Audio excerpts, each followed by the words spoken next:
Ramón de Lara nació en Moca en 1884. En su adolescencia se traslada a Santiago de los Caballeros y luego a Puerto Plata para completar sus estudios primarios en la primera ciudad y realizar el bachillerato en la segunda, en vista de que en su ciudad nativa, para la época y por muchas décadas, la instrucción pública solo llegaba hasta el sexto curso de primaria. Una vez completado el bachillerato, a los 19 años de edad, logra que su familia lo envíe a estudiar en el extranjero, estableciéndose en Bruselas, Bélgica, donde 6 años después, en 1909, se recibe de doctor en medicina. Fue el primer profesional de la medicina no nativo de Bélgica en ser admitido como médico interno en esa nación europea. Un año después, en 1910, regresa a Moca durante el gobierno de su compueblano Ramón Cáceres. En su ciudad nativa ejerció la medicina por poco más de 5 años, hasta que decide establecerse en Santiago de los Caballeros, donde sería director honorífico del Hospital San Vicente de Paúl y subdirector del Hospital San Rafael. El Instituto Profesional, el centro de estudios universitarios de mayor nivel entonces en el país, lo designó catedrático de medicina en su sede de Santiago. Poco tiempo después, hace amistad con el doctor Vicente Grisolía, un médico italiano nacido en el mismo año que Lara, que desembarcó en Puerto Plata en 1911, huyendo de la situación política y militar existente entonces en Italia. Grisolía fue el fundador del Hospital Ricardo Limardo, de la llamada Novia del Atlántico. En 1920 se residencia en Santiago y funda allí la Clínica Mercedes, en compañía del doctor Ramón de Lara. Ya para esa época, ambos tenían fama nacional como los 2 mejores médicos de la República Dominicana. El doctor Grisolía, padre del gran pianista puertoplateño del mismo nombre, regresó a Italia, donde murió en 1941 de dolencias cardíacas. Mucho antes del regreso del doctor Grisolía a su patria, el doctor Ramón de Lara se muda a Santo Domingo durante el gobierno de su otro compueblano, Horacio Vázquez Eljara, su gran amigo, tío de su esposa y de quien fuese su médico personal. Allí labora como director del Hospital Nacional, situado entonces al lado de la Fortaleza Osama, donde transforma sus servicios médicos, además de convertirlo en un centro para la enseñanza especializada de la medicina.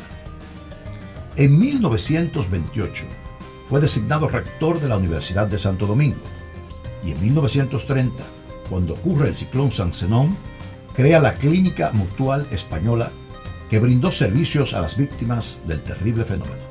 Ya para entonces se había manifestado como un abierto opositor a Rafael Leónidas Trujillo, y algunos historiadores afirman que había advertido a su amigo, el presidente Vázquez, de las maniobras del futuro dictador.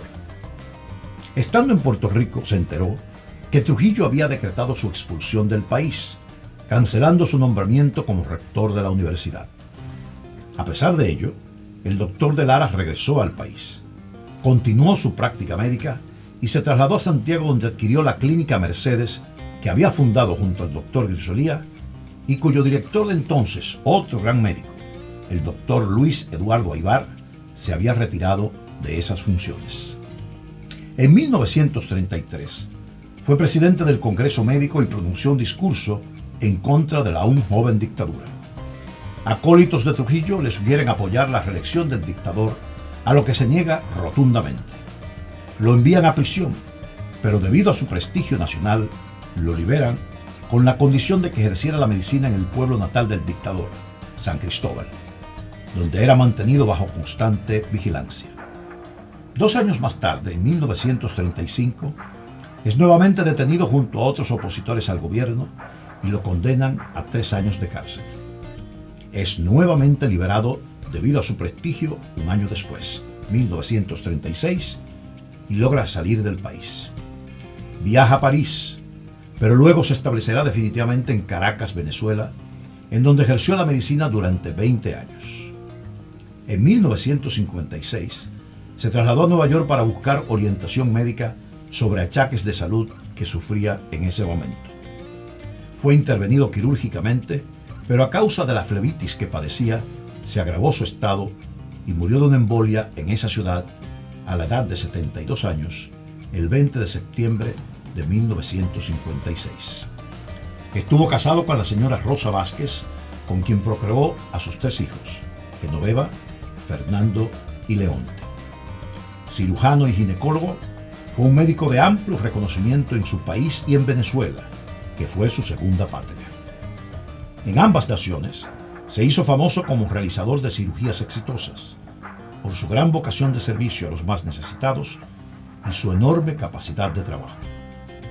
En el exilio, mantuvo su actitud crítica contra la dictadura, de la cual fue una de las primeras víctimas, ya que el acoso que ejerció Trujillo contra él, por sus posiciones políticas y su cercanía con el presidente Horacio Vázquez, se inició apenas el gobierno trujillista se instalara en 1930. En su honor, el Hospital Militar de la Base Aérea de San Isidro lleva su nombre desde la caída de la dictadura en 1961. Que suba pues su representante para que ocupe el podio de los inmortales.